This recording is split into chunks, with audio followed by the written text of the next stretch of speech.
Hey. Hey. What's up, brother? What's up? How you doing, man? Good. How are you? Good. My wife has her shoe line that she's here in West Hollywood, and girls are in school. She's got her shoe line. Damn it, don't tell my wife. Oh, no, I'm telling you why. All right, guys, welcome back to another episode of Wide Open the Podcast. I'm your host, Tony Gonzalez, and today I am joined by a stud baseball player, Adrián González. You already got that in the intro, though, but thank you for coming out, man. I appreciate you. Thanks for having me, man. Thank you. I mean, from one Gonzalez to another. I know. Thank you. I like that. Awesome. When you were born in San Diego, but you were raised in Tijuana? Yeah, Mexico, so my dad, my grandma, my dad's mom, was born in San Diego, grew up in Mexico, in Ciudad Obregón. And when my dad moved to Tijuana with my mom, she told him that the best thing would be for us to be born in the U.S. so we could have dual citizenship. Uh-huh. And so every time my mom was 8.5 months pregnant, we'd go stay with a cousin. We'd be born and go right back to the house that we were living in Tijuana. Really? So that's how we were born in San Diego, but grew up in Tijuana, because we would just like literally cross the border. My mom would cross the border, give birth to us, and then go right back to the house. Really? Now, was it so? Schooling all is done Everything down in Tijuana. Everything in Tijuana. Yeah. And it was you and three. We never. I didn't speak a word of English until I was 11. Lived in Tijuana until I was 10 years old. Really? You didn't speak a word of English till you were 11? Uh-huh. Wow, you speak it great. Obviously. Thank you. So it was never like you were just coming back and forth. You were just strictly in Tijuana until I was until then until I was 10, fourth grade, and from there still continued to play baseball in Tijuana only. Okay, so you had 3 older brothers. 2 older brothers. I'm Two older brothers. I'm the youngest of 3. You're the youngest of 3. And did they both play baseball? Are they the ones who got you started? Yeah, my dad played baseball. Uh-huh. He played on some Mexican national teams. He was a first baseman as well. My two older brothers are middle infielders. And Edgar actually, the middle brother, got to play in the big leagues. We got to play together with the San Diego Padres. So that was cool. Oh, that was sweet. Awesome. Yeah. Oh, so you guys are all really good. All baseball, Okay. big baseball family. Yeah. And so when you were growing up, was that something you said to yourself, like, this is it for me? I mean, because a lot of people have a hard time. They're always like, I don't know what to do. I don't know what my passion is. But did you know that from the beginning? Like, I want to be a pro baseball player. Yeah, I really did. I mean, being the youngest, my dad played. I was, every weekend we were at the baseball fields, and my dad would take us to the San Diego Padre games. So I grew up a big Padre fan, following Tony Gwynn, and so like that was always that that dream, obviously. But I wanted to be a mechanical engineer, and so I actually was going to come to UCLA here to go to school, but then I got drafted. So. Yeah. Well, that's not a bad thing. Yeah, it's not a bad thing. Exactly. I went to Berkeley, and I was going to be a psychologist. Oh, there you go. But then obviously the pros came calling. I was like, okay, I'm gone. I'll see you guys later. So when you were younger, though, was it your brother? Who was your role models? I know for me it was my brother, my older brother.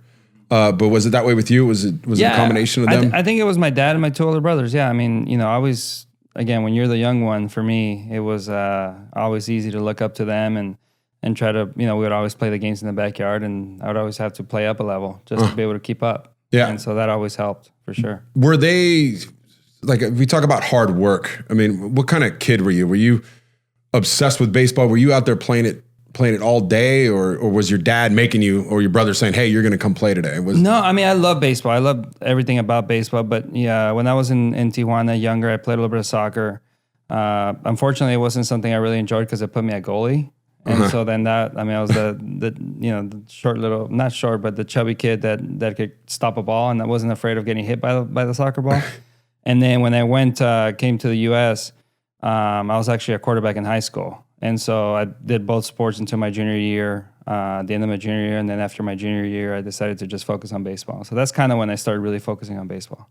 Did you go pro, like you said, did you go straight, like when you're 18, right? Yeah, straight out. That's how it is in baseball, which is it's crazy. But you go to the minor leagues. So it's not like you go straight to the big leagues. So Yeah. How long were you in the minor leagues? 3.5, 4 years. 3.5, 4 years? Yeah. So that's kind of like your college right there, Exactly. then, right? I mean, exactly. Yeah, I got to the big leagues when I was 21. 21? Good age. So your father, I read that your father always told you, like, be yourself. What does he mean by that? It was always just because I was always kind of I'm more of a quiet person outside of baseball, but on the baseball field, I like to be like very active and cheer and goof around with the guys. And my first year in pro ball and rookie ball, I was having a hard time. And that transition from high school to you're in pro ball, living on your own in Florida, meeting people you don't know, and that culture shock and all of that. I kind of went into like this shell of just like not even like I would show up to the game and just kind of like sit there and just watch the game and not cheer, not be myself in that sense. Mm-hmm. So when he traveled out there, because I was really struggling, that's what basically all he said was like, that's not you. If I don't see you, how do you expect to do well on the field? And so he's like, just be you. Who cares what anybody says or thinks, or don't try to make people happy by following certain things or whatever. So then I kind of took that to heart and I started doing that. What do you think was stopping you before that though? Like what was, if you could put like, I always talk about fear on here because that's kind of what I went through. It was like, I became depressed a little bit. Yeah. So I was the first overall pick, and being the first overall pick, 18 years old, get to, rookie ball. And I wasn't this typical first overall pick that can hit the ball a mile, that is super fast, or, they just saw talent in me, like future talent, Mm-hmm. And so when I went out there and I'm, there's guys that are hitting the ball way farther. There's guys that are, have all these other tools, how you call them. And I'm just, a guy that has a good swing that can catch the ball. And so kind of everybody around was like, why was he the first overall pick? Like, what's so special about him? And so like you hear all this chatter and you start kind of doubting yourself. Yeah. And so that was kind of like that thing that kind of made me believe it for a minute, Uh-huh. And so, but once I started saying like, you know what, it doesn't matter what other people think, as long as I'm myself and I put in the work and I keep working and just keep doing what I got to do, it's all going to work out, or at least I'll know that I gave it all I had. Uh-huh. So. When was the first time that you said to yourself, man, I got this, like I belong here? After that rookie season, I ended up having a decent season. I didn't hit any home runs my first year in pro ball, but I hit for average. I ended up turning my season around and had a really good second half, and I ended up hitting close to 300. Hit a few doubles or whatnot, but that next year I really focused on weight training, and I made a couple adjustments to my swing because the consistent velocity in pro ball was more than high school. So I had a really long leg tap, and that would mess up my timing. So I shortened everything up a little bit, and I went into that first full season, because when you get drafted, you play like half a season. So I went to that first full season, and I was the MVP of the league, and so that really helped me be like, okay. Just because of that, though? Yeah, because it's just those small little tweaks right there. In baseball, like timing is everything, and if you can adjust your timing so you can be on time, now your hands can work. If you're not on time, your hands will never work. So it was just a timing mechanism with my lower half, so my hands can be in position to fire and attack the ball the right way. Is anybody like? Do you have a team around you that's saying, "Hey, Adrian, if you do this, this, and this is what's." No, I don't have. What's going to make you the MVP of the league? No, I don't. You don't have a team. You just, you talk to the hitting coaches that the organization has, and you figure out like a game plan for the off season. They're not even there. You're doing all the drills, everything on your own. Uh-huh. But it's one of those things where somebody points you in the right direction, and you understand it, and you're able to apply it in the off season. So when you get to spring training, it all feels good and works, and you're not like trying to figure it out in spring training. You got to show up to spring training ready to go. You can't show up like ready, not ready to go. So it just worked. It clicked. Sometimes people make adjustments and it goes the other way, But unfortunately for me, that was an adjustment I was able to make, and it helped. And then I was able to kind of get a little faster pace to get to the major leagues. People can get stuck in the minor leagues if you don't put up numbers. Now, are you a goal setter? Do you write something down and say, okay, this is where I'm going right here? Or? No, I really don't do that. I'm more of a just know that if I have a system of this is what I got to do every day, and this is if I don't do this, then I can't expect myself to have success. So just kind of like stay in that. You got to work out. You got to do, you got to do your conditioning. You got to do the workouts. You got to be in the cage. You got to, put in work on the field, and you just got to do it all. If you cut yourself short of any of it, then you're not gonna. You're setting up yourself for failure. Yeah. So when you get that, because I remember when I got into the NFL, it was the first round draft choice too, and you get all that money. I mean, because that changes things. It does. How was that with you? Because I read you had a $3 million signing bonus. It's such a young age. Yeah. How does that change your life?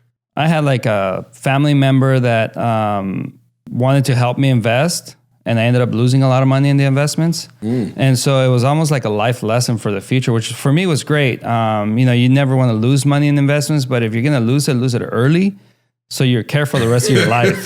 Yeah.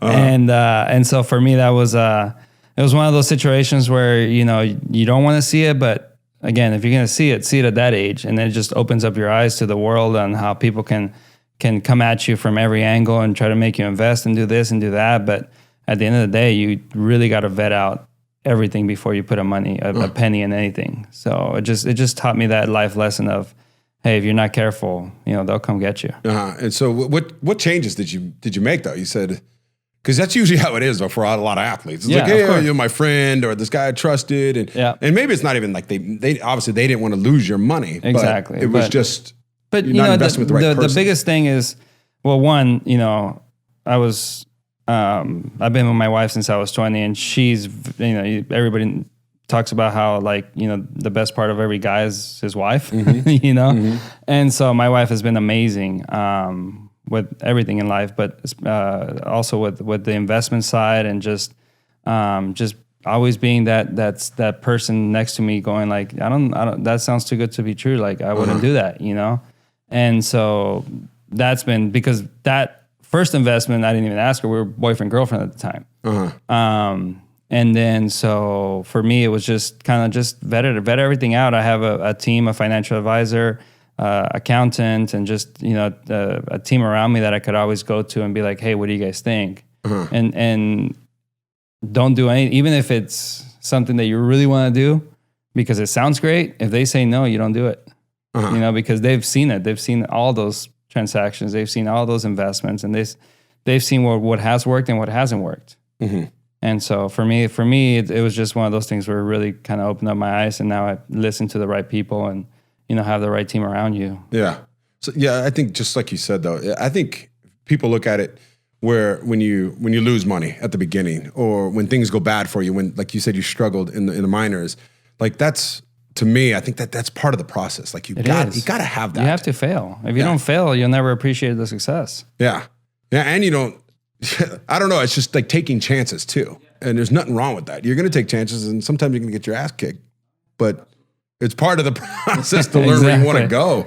Exactly. I want to talk about your thought process in baseball, but I mean, I got to ask this whole stealing signs thing with the Astros. What are your thoughts on that? I think it's terrible for baseball in general, like as a whole. I think it's just something that, it's really going to put a hole in baseball. And people, I mean, I've seen some reports talking about how is anybody going to feel when whoever wins the World Series next year, is there going to be like that? Well, are they doing it the right way or not? So every game that is won, people are going to have that doubt on how it was acquired or how it happened.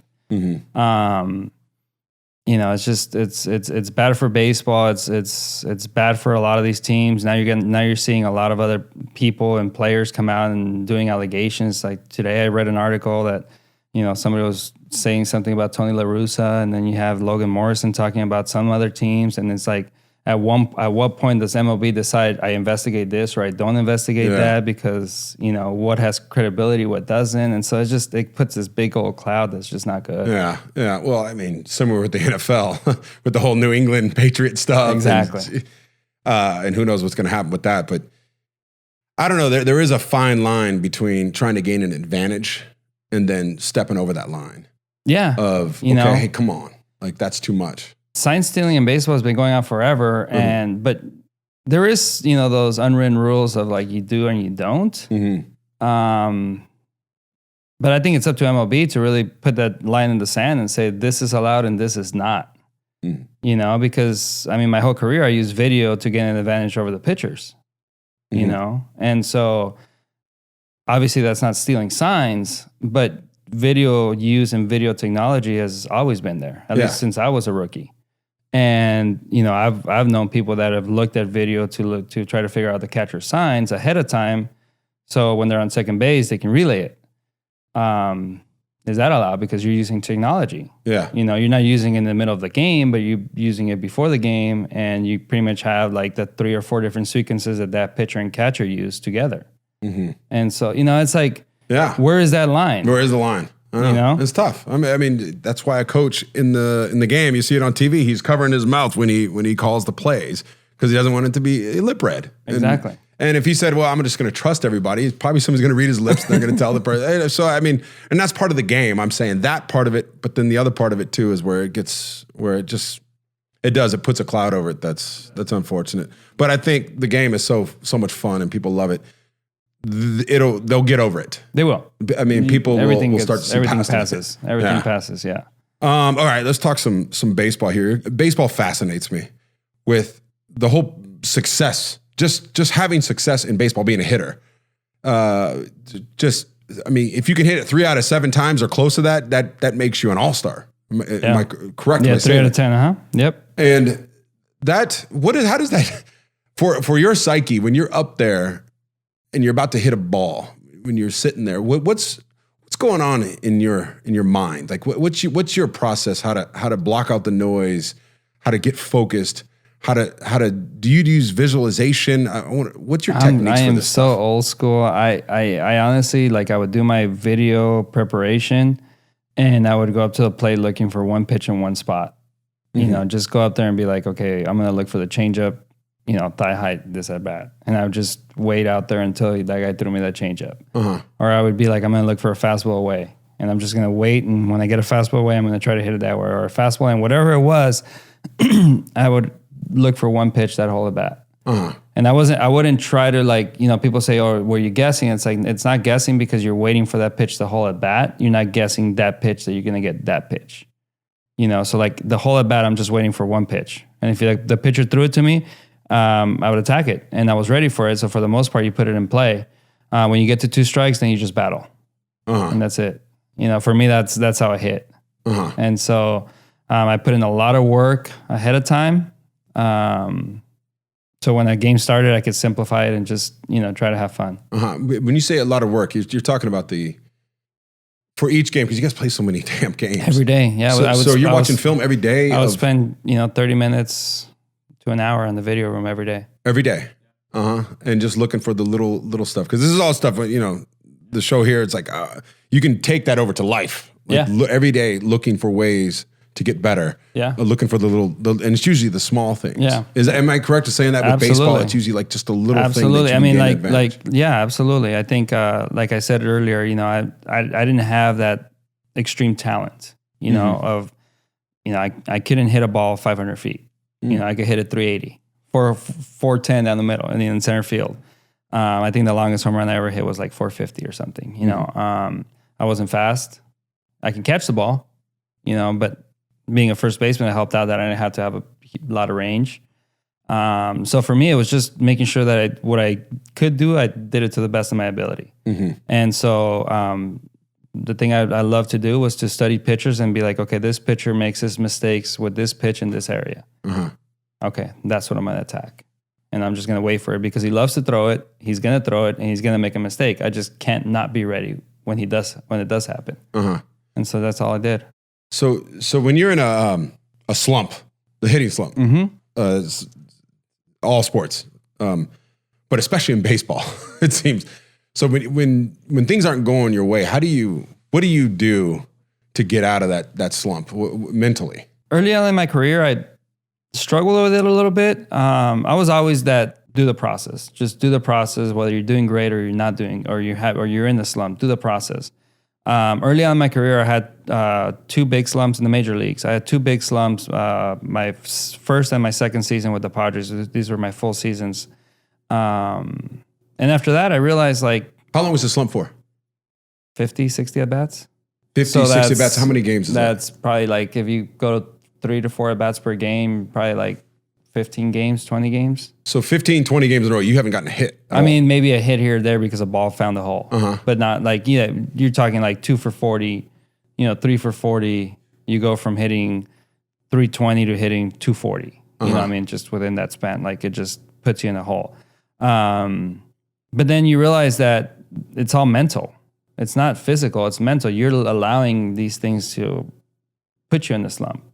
And so if you just kind of do your work and do the process and then think about the process and not the result or the past results, and you focus on the next at bat versus the last at bat,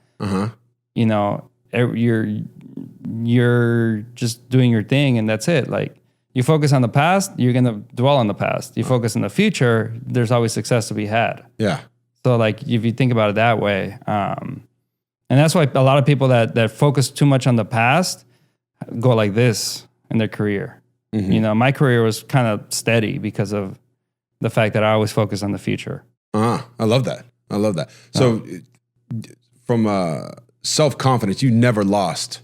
Maybe earlier but self-confidence was not a problem, right? And it was more of the, I wouldn't say self-confident. I mean, yeah, you got to have confidence to have success in any, competitive major league scenario. But it wasn't like I was like oozing confidence. It was just more like, just got to put in the work. Good things will happen. If you put in the work, you just have that faith. I'm a guy that, believes in Jesus and has faith. And so for me, it's just like, just have faith that, if I put in the work, whatever happens. Like, I don't have to worry about it. Like, if I'm not in baseball, I'll find something else to do, like God will lead me a certain way in a certain direction. I don't have to put all my eggs in this baseball basket, that's going to end eventually. So you talk about change.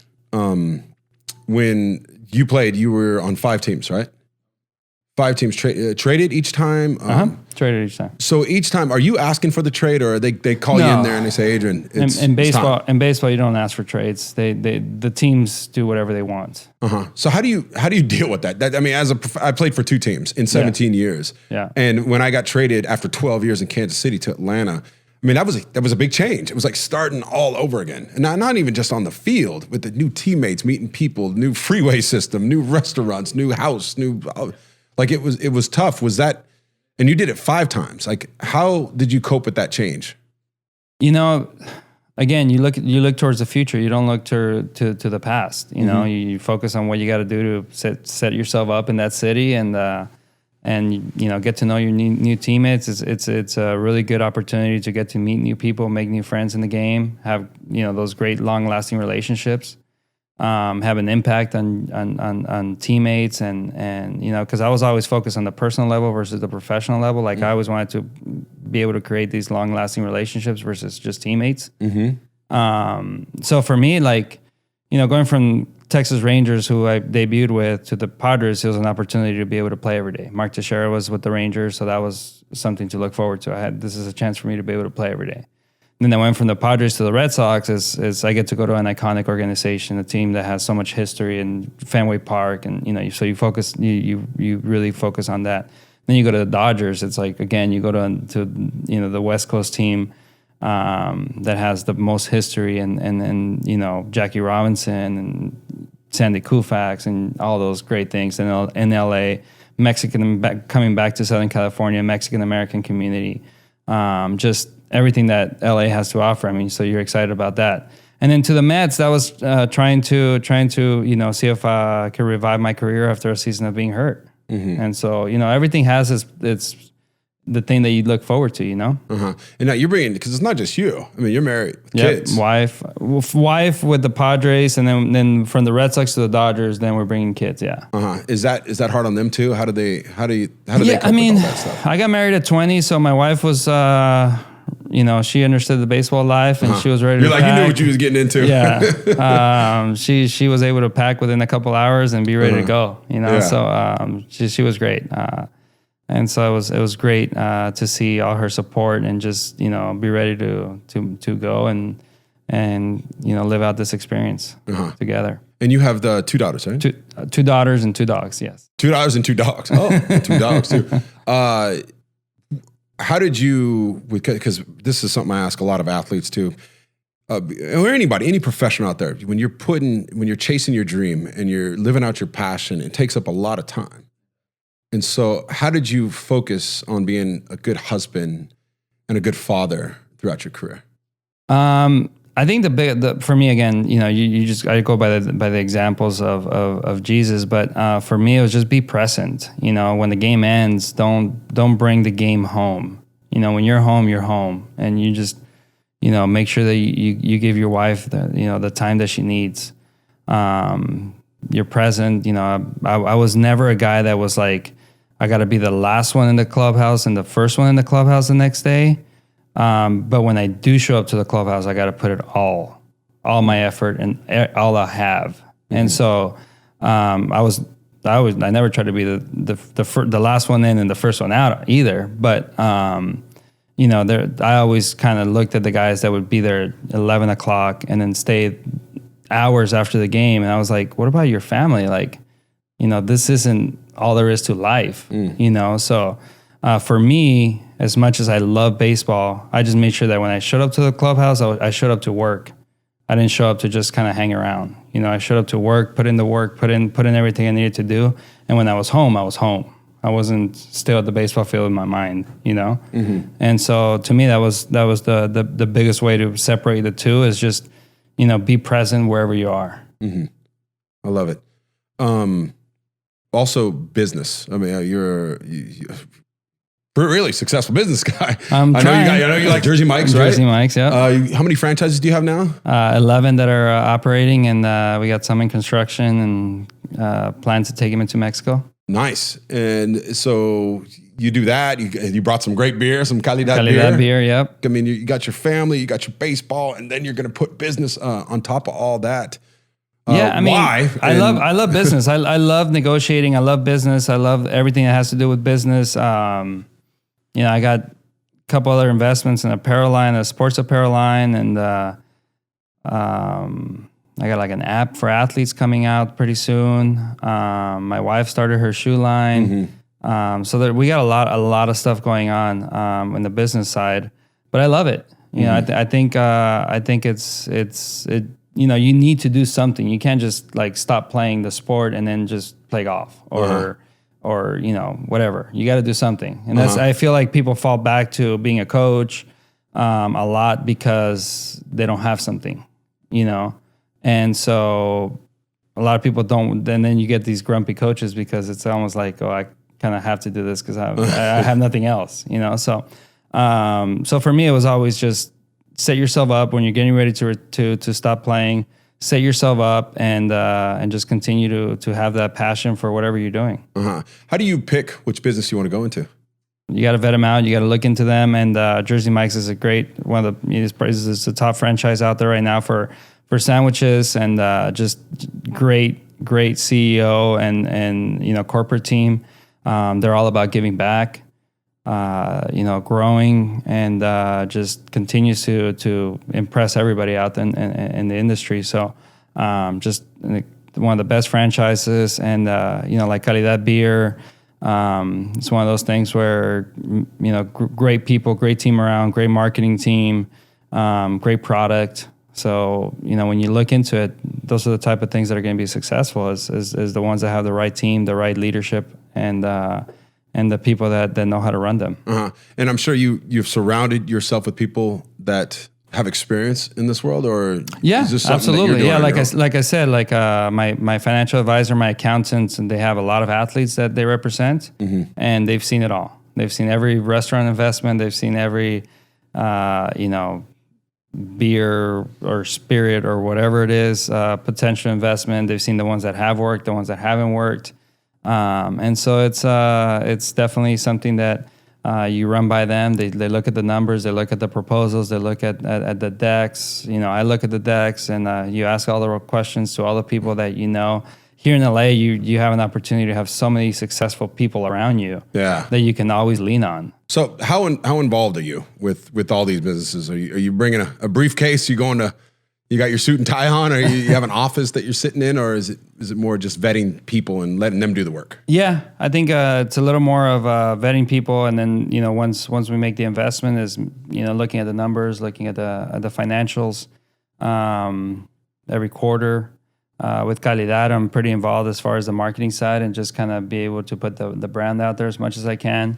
We're lucky to be here in LA and big Dodger community, obviously. And so a lot of the connections we've been able to make has been because they're Dodger fans. Mm-hmm. And we've been able to put the beer in a lot of bars that, just want to come out and have a drink and have a beer. Yeah. And so I've done a lot of that.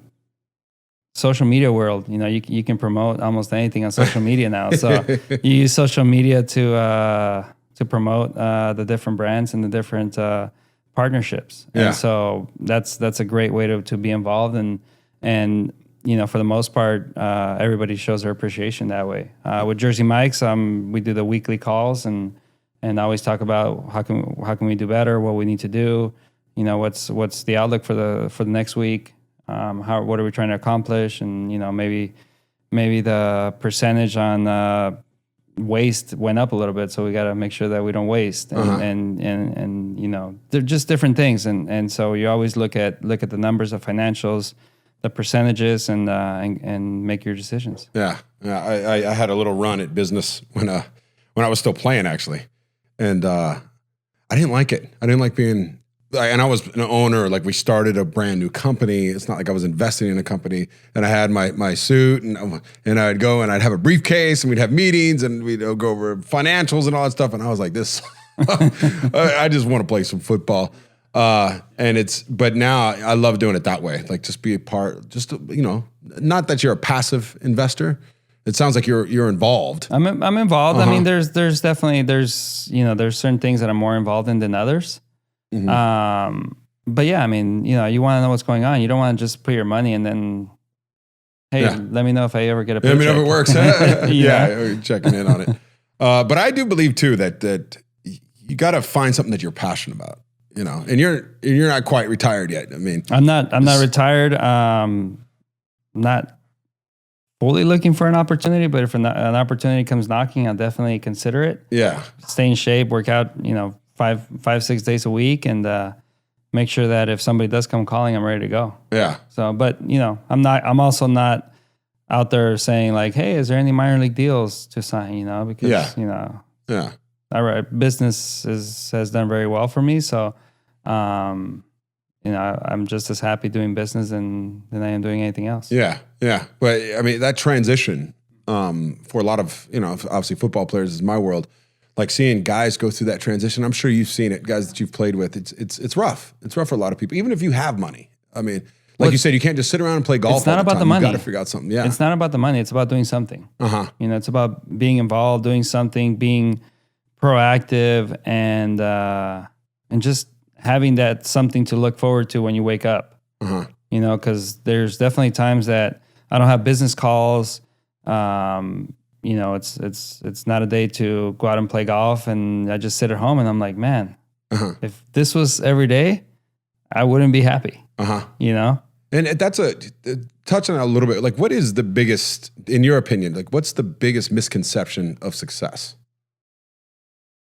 I think people think that when you have money and you have like acquired different things that makes people happy, and to me, that does not make people happy. I mean, to me, is having, first for me is having faith, having your faith in something that's eternal and not something that's of this world. But happiness for me in this world is just having people around you that you love and that love you and you can spend time with and being able to do things, like my dad always says, like, he hasn't retired from his business that he's had for 50 years. And he's like, well, I don't want to retire and stop doing that because I don't want to die. I want to be able to wake up in the morning and have that thing to do that keeps me going. Because if not, that's, people get old really quick the minute you stop doing that. And so I've had a great role model with my dad. And so for me, it's just, you just want to stay active. You want to have those relationships and keep building relationships and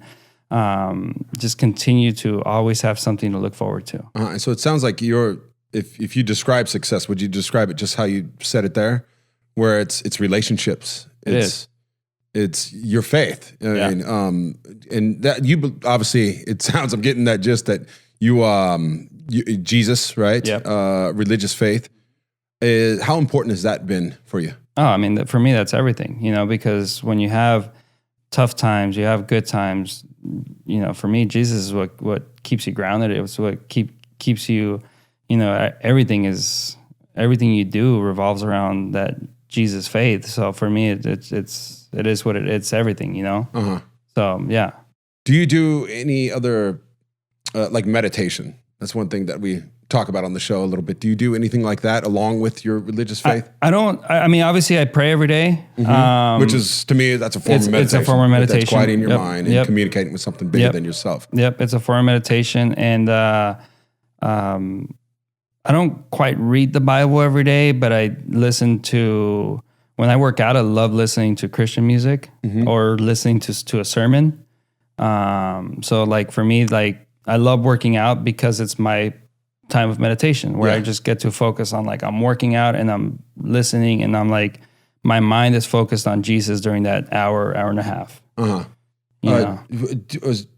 Speaking of that too, like your workouts, what do you do in your workouts? Are you right now I do 3 days a week. I do we have a trainer come to the house, and then 1 or 2 days a week I box, and then 1 or 2 days a week I lift weights, more strength training based. So it's just kind of like a mix of everything.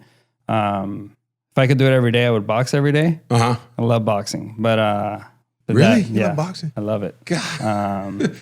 Getting hit in the face and stuff like that. I do love it. Yeah, I do love it. That's what I love about football. I was a quarterback, and I'm not kidding you. If you call my high school coach, he would make me do laps and push-ups because I would go with the D line and I would go heads up. I had to do it once a practice, and once a practice I was either doing push-ups or running laps because I had to go heads up with somebody. Oh man, like just banging heads. I love that. So that was a lot of fun, but that's just, I don't know. Some people are, I guess I'm just made that way. Yeah. I don't mind getting hit. Like it kind of puts you in the right place. It's like, yeah, that's your fault. You got hit not because that guy was good, because you allowed yourself to get hit. Oh man. I want to continue with the workouts because a lot of people, I love hearing about people's routines. What about like infrared sauna or saunas or cold tubs, cold showers? I used to do cold tubs, and when I played, I'm not a big fan of the cold, like the ice. When people get hurt, like when I would roll an ankle or do something, I'm not a big fan of ice. I was always a fan of heat. So hot tub, sauna.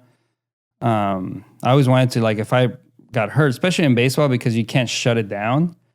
I always like to, if I tweaked my hamstring, I wanted to keep my hamstring active. So blood would flow and I could play the next day. Because the minute you put ice, you shut it down. Like, your muscles contract. And so to get him going again, it might take a day or two. And in baseball, you can't afford to do that. And so, like, I always wanted to keep everything active. And so for me, hot tub saunas were great. What about sleep? I'm a huge believer in sleep. I mean, it's proven that it's huge, but I don't. You don't get enough sleep? You don't think? I might. I don't know. I don't even know what good sleep is. Like, I try to get as much sleep as I can, but I also like to have a good time with my friends and friends and loved ones, and have a few drinks at night. So I'm not gonna say, all right, guys, it's 10 o'clock. I got to go to sleep. If I'm around great company, we're gonna keep enjoying some good calidad and some good cigars and keep having a good time. Oh man, I hear all that stuff. Like you baseball players, basketball players, in football, we're only on the road 8 times a year, and it's the night before the game, so it's not like we get to go hang out or anything like that. With you guys are on the road, so I wonder. I'm pretty sure you got to be more disciplined. Maybe when you're on the road. Most games are at night. you know, you can sleep in. You know, it's I love it. My next life. I mean, like I said, I'm old school. I'm old school. You know, think Babe Ruth. Oh man, we would have ran together then if we were playing. I think football chose me because I don't know, I might not have made it in my younger days. Yeah, no, I mean, like I said, I love friendships and I like being around people that you want to be around, and yeah. And so just, you know, being able to sit down and have a good conversation, you know, is, I mean, to me, that's what, you know, where everything in life like happens, you know, whether you're just having a great glass of wine with your wife and just talking over the day and talking about tomorrow. Yeah. Those are the special moments that you never want to give up, you know, because that's when you really can connect and just have that time with your wife, you know. During the day, everybody's running around. You got the kids, you got this, blah, blah, blah, blah, blah, blah. Yeah. And then at the end of the day, you can just like sit down and just like, all right, you know, let's unwind. Let's have a nice glass of wine or whatnot. And same thing with friends, you know. You know, we had a dinner party last night and we're just hanging out, you know. Yeah. And so get home at midnight and get up at 5 a.m. to work out. You know, so they get your sleep, Adrian. You're getting older now. Hey, you know what? I'll get my sleep. I slept before I came here, so I took a little nap. Good. Since the beginning of your career to where you are now, how do you think you've changed the most? I mean, I've obviously grown up and matured like we all do. Well, most of us do. I think the experiences are life lessons, you know, and so you gain experience through different situations and times in your life, and yeah, I mean, I think we all kind of decide, you know, what road we want to go in a way. For me, again, we touch back to just really dig into the Bible and really dig into Jesus, and so he guides my way. And so when you find peace in that, you find that just treat people with love and respect, and if they wrong you, it's okay. Like, forgive them. And you know, God will show you the way. And so, just love on people. Like I think that's the biggest change, is that early in my career, I was focused on like success in baseball. And then as I grew in Christ, it changed to like success is just loving on people and being there to serve people and just having these great relationships. And you said to serve people. I read that you rebuilt a baseball field in Tijuana, right? Like how, and it sounds like giving back is a huge part of who you are. Yep. What feeling does that give you when you give back? I mean, you know, all the success I have is because of Jesus, and Jesus was the perfect example of giving back. And so, the feeling you get is that feeling of, you know, being able to help others and those in need, and showing gratitude for the things that you've been given. And when you see the face or the excitement or the reaction from the person that you're helping, I mean, there's no greater feeling than that, you know. We have a foundation, we give scholarships. We have 60 kids on scholarship. We've given over hundreds of scholarships, and we meet with those kids every year. And we try to do a day of giving back. Or if you gain success or been given success financially or in any way, giving back is like the best way to show gratitude. I love that. I love it. Final questions here. Some fun ones. What we talked about subs. What's the last sub you would ever eat? Like, what would you have on it? Like, you mean the last, like I would never eat it, or the one I would want to eat? The one last? that you're going to eat, like you're going out. Like, this is the last one you're ever going to get, so make it a good one. If it's a sandwich, it would be like a turkey avocado. What are you working with? What are you putting on that? Turkey avocado. I put pretty much all the veggies I love, and then I'll throw in a bunch of jalapenos and pepperoncinis and bell peppers and the lettuce, tomato, onions. Like, I love vegetables, so I'll just stack it up with a bunch of vegetables and spice and yeah, just make it. You're a pretty healthy eater? Yes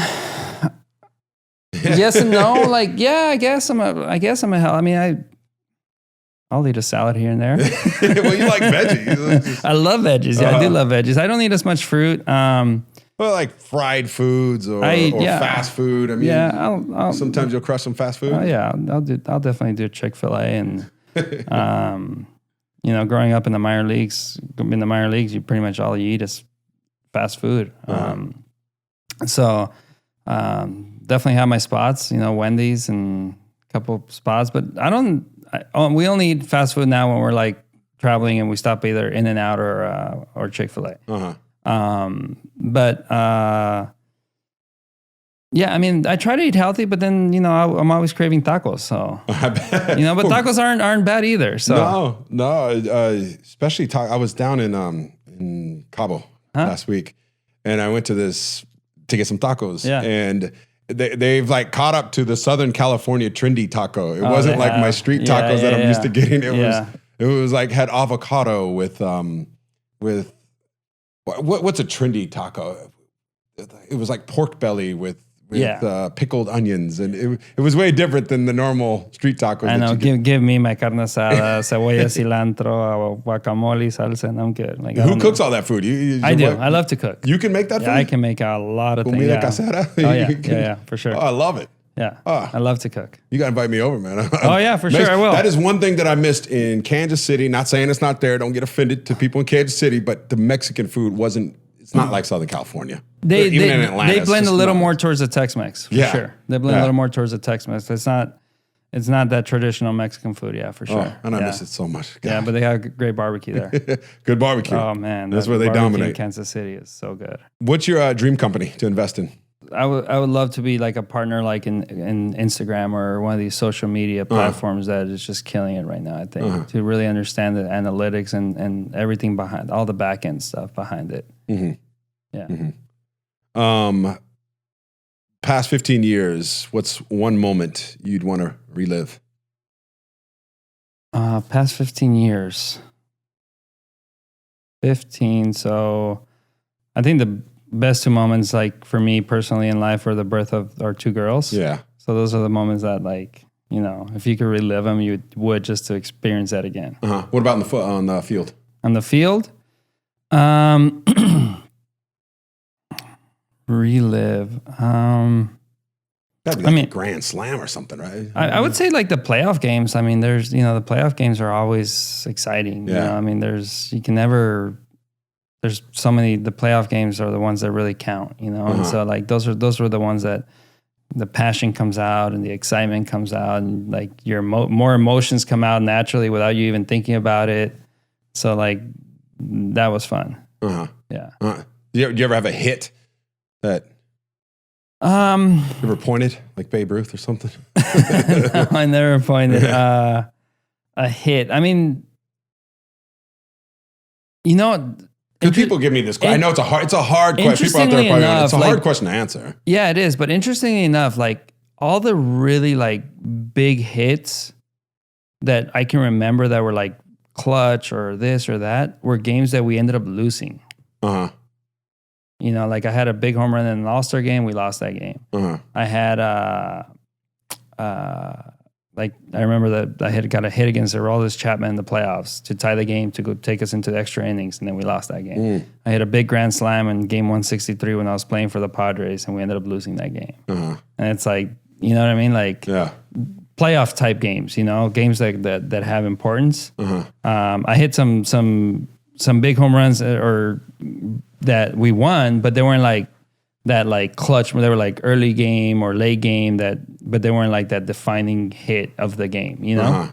So, yeah. The hitting of a baseball, that sound of that crack and hitting I think that's one of the best sounds in all of sports. It's such a good sound. What's your, this actually, I'm interested in this one really. Who's your favorite coach? Or who was your favorite coach and why?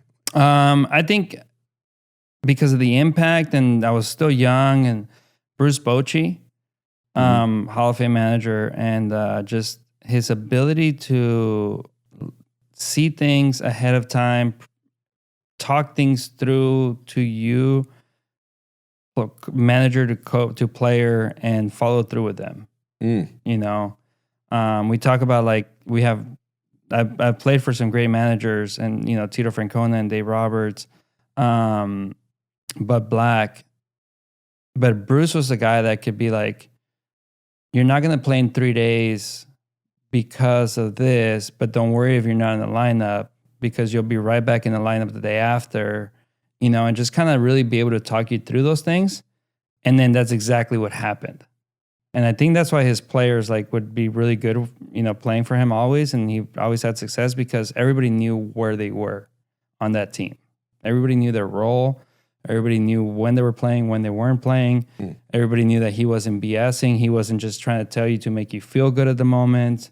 It is what it was. Whether it was a good message or a bad message, he just said it how it was. Mm-hmm. And so everybody respected when I played, everybody respected him for that. Mm-hmm. And what about a teammate?